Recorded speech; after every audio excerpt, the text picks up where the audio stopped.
नमस्कार मंडळी, जय महाराष्ट्र. मी समाधान नवले पाटील. अजित पवार गटामध्ये सध्या सुरू असलेल्या राजकीय घडामोडींमध्ये महाराष्ट्राच्या राजकारणात मोठी चर्चा रंगलेली आहे.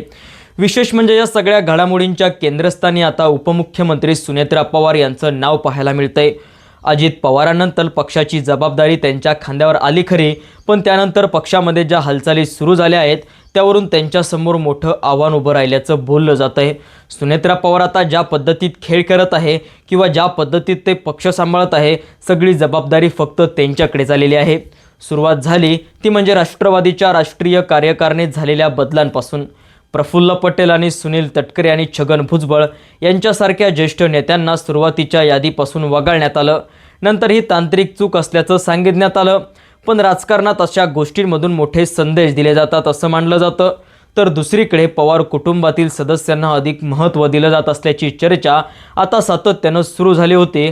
त्यामुळे पक्षात जुनी फळी आणि नवीन नेतृत्व यांचा संघर्ष सुरू आहे का, असा प्रश्न उपस्थित होतो. प्रफुल्ल पटेल, सुनील तटकरे, छगन भुजबळ यांच्यासारखे ज्येष्ठ नेते, अनुभवी नेते यांना का वगळण्यात आलं, असा मोठा प्रश्न राजकीय जाणकार उपस्थित करत आहे. तर महाराष्ट्राच्या जनतेसमोरही मोठा प्रश्न तयार झाला होता. यानंतर आणखीन एक मोठी घटना घडली आणि ती म्हणजे आनंद परांजपे यांची शिंदे गटात प्रवेश. ठाण्यातील प्रभावी चेहरा मानले जाणारे परांजपे अचानक शिंदे गटात गेल्यानंतर महायुतीतच नेते पळवापळवी सुरू झाले असल्याची चर्चा रंगत होती.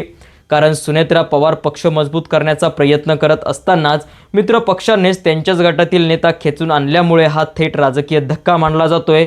तर दुसरीकडे रोहित पवारांनी अजित पवार गटातील 22 आमदार फुटण्याचा दावा केला आणि पुन्हा एकदा राजकीय वातावरण तापलं आणि थेट त्यांनी प्रफुल्ल पटेल आणि सुनील तटकरे यांचं नाव घेतलं.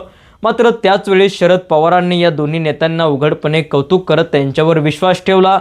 त्यामुळे राजकीय वर्तुळात अनेक प्रश्न निर्माण झाले. शरद पवारांचा फक्त विश्वास होता की त्यामागे कुठेतरी राजकीय मोठा संकेत होता, हे राजकारणात पाहणं देखील तेवढंच महत्त्वाचं होतं. महाराष्ट्राच्या राजकारणात पवारांचं प्रत्येक विधान हे पुढच्या हालचालींचं संकेत मानलं जातं. त्यामुळे शरद पवारांनी त्यांच्यावर विश्वास का दाखवला किंवा त्यांचं कौतुक का केलं, हा प्रश्न आता प्रश्नचिन्हासोबत उपस्थित केला जातोय. कारण शरद पवार म्हणजे महाराष्ट्राच्या राजकारणातले चाणक्य आणि पवारांचा प्रत्येक शब्द येणाऱ्या हालचालींचा संकेत देतो. सध्या परिस्थिती राजकीय वातावरणामध्ये अशी झालेली आहे की सुनेत्रा पवार यांच्यासमोर तिहेरी आव्हान उभं राहिलेलं आहे.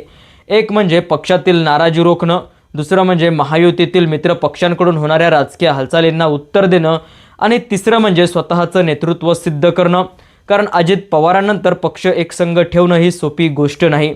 आता येणाऱ्या काळात राष्ट्रवादीमध्ये आणखीन मोठे बदल होणार का, नाराज नेते वेगळी भूमिका घेणार का, आणि सर्वात महत्त्वाचं म्हणजे सुनेत्रा पवार या दबावातून पक्षाला बाहेर काढण्याचा कितपत यशस्वी होणार, हे पाहणं महत्त्वाचं ठरणार आहे. या संपूर्ण प्रकरणावर तुमचं मत काय आहे ते कमेंटमध्ये नक्की लिहा आणि अशाच राजकीय विश्लेषणासाठी समाधान नवले पाटील या यूट्यूब चॅनलला सबस्क्राईब करायला विसरू नका. धन्यवाद. जय महाराष्ट्र.